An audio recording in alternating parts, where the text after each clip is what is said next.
Scène politique, Clémence de Sagazan. Tous les lundis à 7h40, nous avons donc un élu du territoire qui se rend dans notre studio pour répondre aux questions de Clémence de Sagazan.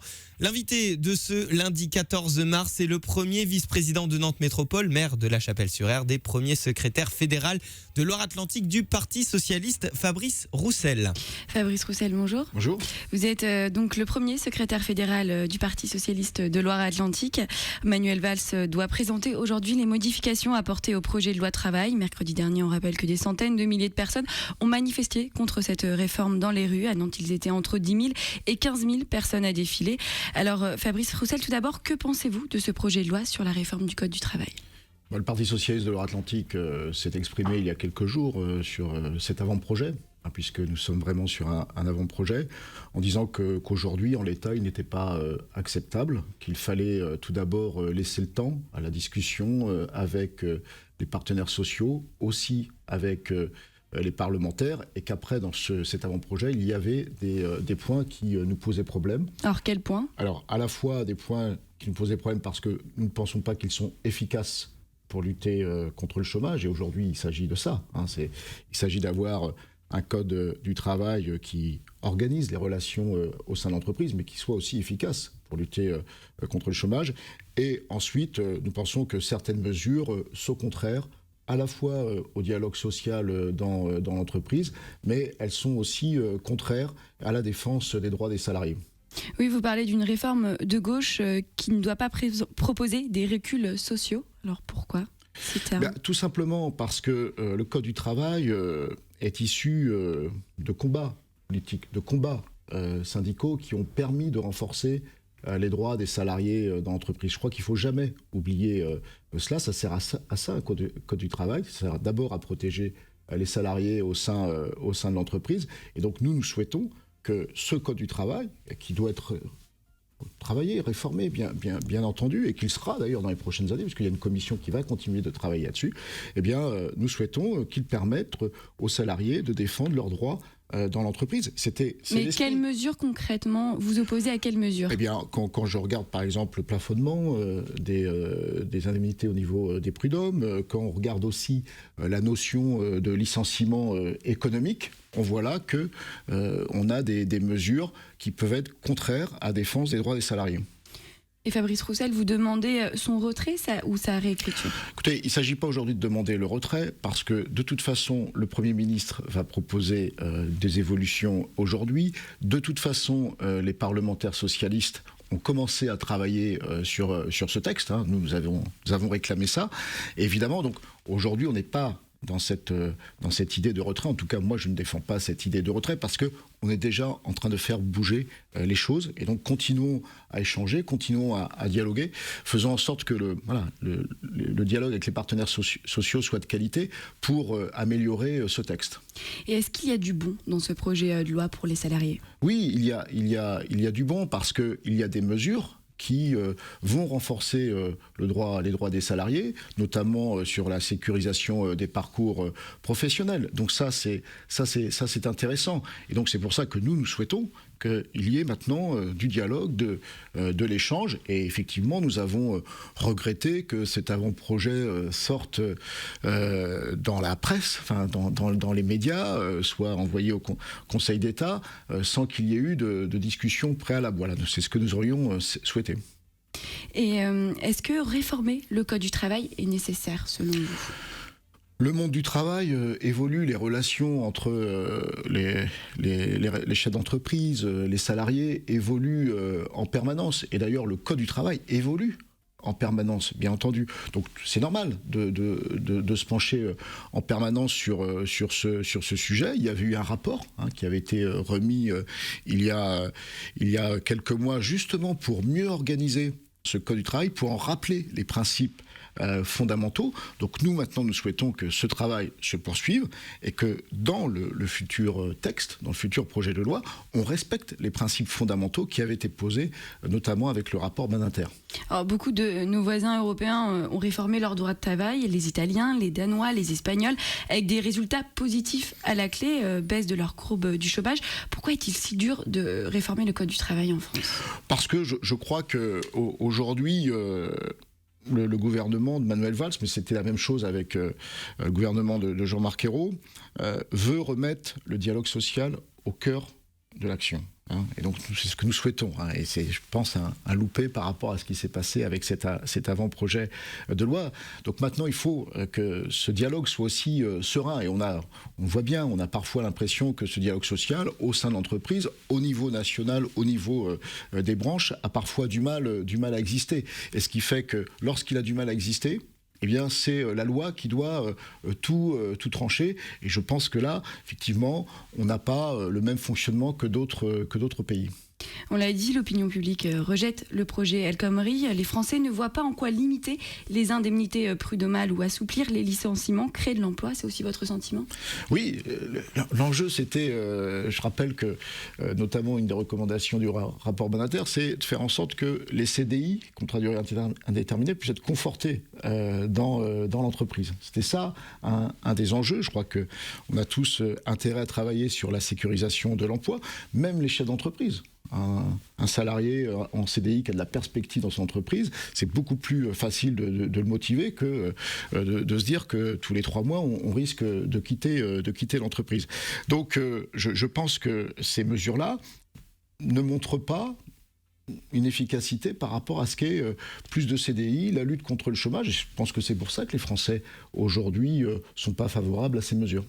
Pour les chefs d'entreprise, ces règles de licenciement sont parfois trop strictes. Est-ce que, et pour eux, ils demandent de la flexibiliser, qui leur permettrait d'embaucher plus facilement ? Ça, vous n'y croyez pas ? Écoutez, ces dernières années, ça fait toujours partie des sujets que l'on discute.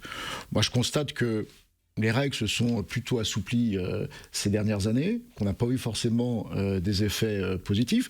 Vous avez vu aussi comment le gouvernement agit pour alléger les charges dans l'entreprise. On n'a pas vu non plus des effets extraordinaires. Voilà, donc j'estime qu'aujourd'hui, c'est un faux débat. En tout cas, je pense... Les Italiens l'ont fait, eux. Oui, mais je pense que ce ne sont pas ces mesures-là qui vont avant tout créer de l'emploi. Voilà, et je pense qu'il faut évidemment travailler sur d'autres mesures pour créer de l'emploi.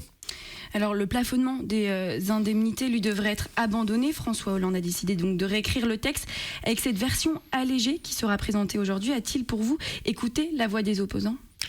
Je crois que c'était important qu'on soit dans un moment d'écoute. Nous verrons aujourd'hui ce qui est proposé concrètement, parce que je pense que ce texte crée de l'inquiétude. Il faut savoir écouter.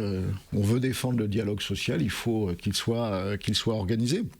Donc il est absolument indispensable pour pas prolonger la crise à la crise, que le gouvernement puisse faire des propositions qui vont dans le sens des revendications, notamment de certaines organisations syndicales. On va revenir sur une mesure qui est arrivée au dernier moment. Jeudi dernier, Myriam El Khomri, la ministre du Travail, a annoncé la surtaxation des CDD qui viserait à encourager le recrutement en CDI. En quoi cela va consister ? Qu'en pensez-vous ?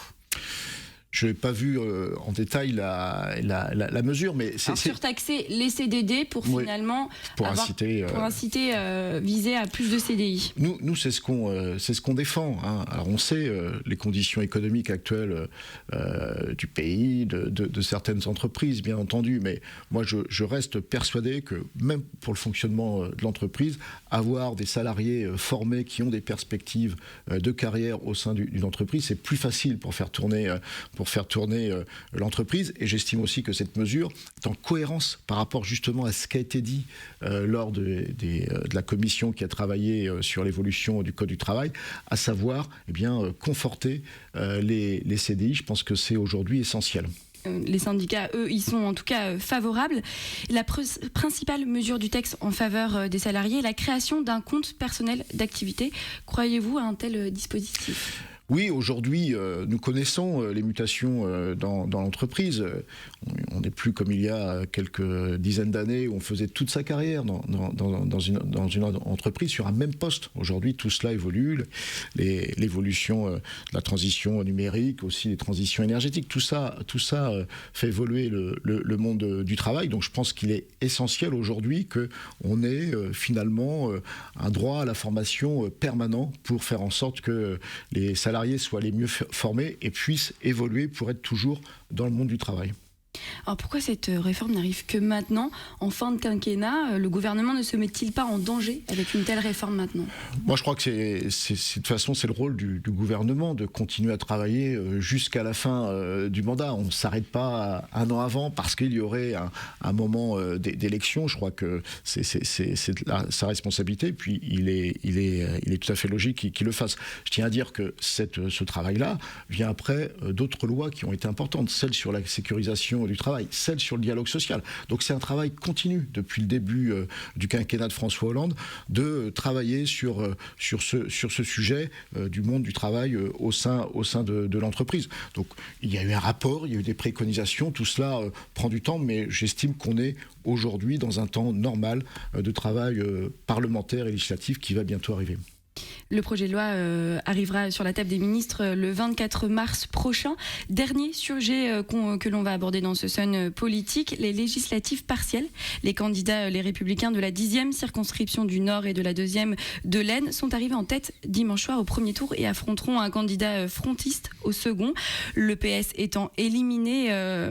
Alors, les législatives partielles de la 3e circonscription de Loire-Atlantique se déroulera les 17 et 24 avril prochains. L'élu occupera le siège de député laissé vacant par Jean-Marc Ayrault qui a rejoint le gouvernement. C'est Karine Daniel qui représentera le PS, l'adjointe nantaise qui a été désignée vendredi soir comme candidate PS à la législative partielle. Vous êtes satisfait de cette candidature ?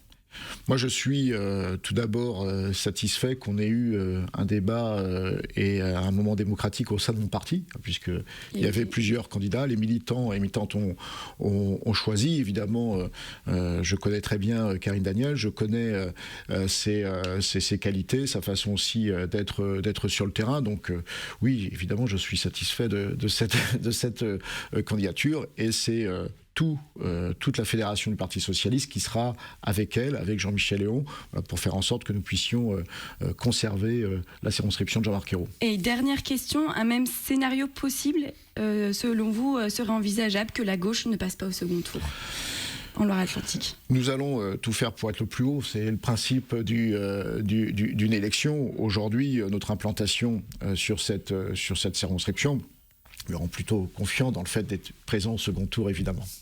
Merci beaucoup Fabrice Roussel d'avoir répondu à nos questions. Merci Clémence pour ce nouveau rendez-vous Sun Politique que vous pourrez retrouver sur le site internet de la radio, le www.lesonunique.com, dans la rubrique Sun Replay. Prochain rendez-vous Sun Politique, toujours en compagnie de Clémence, ce sera lundi prochain 7h40 dans le 7-9 de Sun. Le son unique.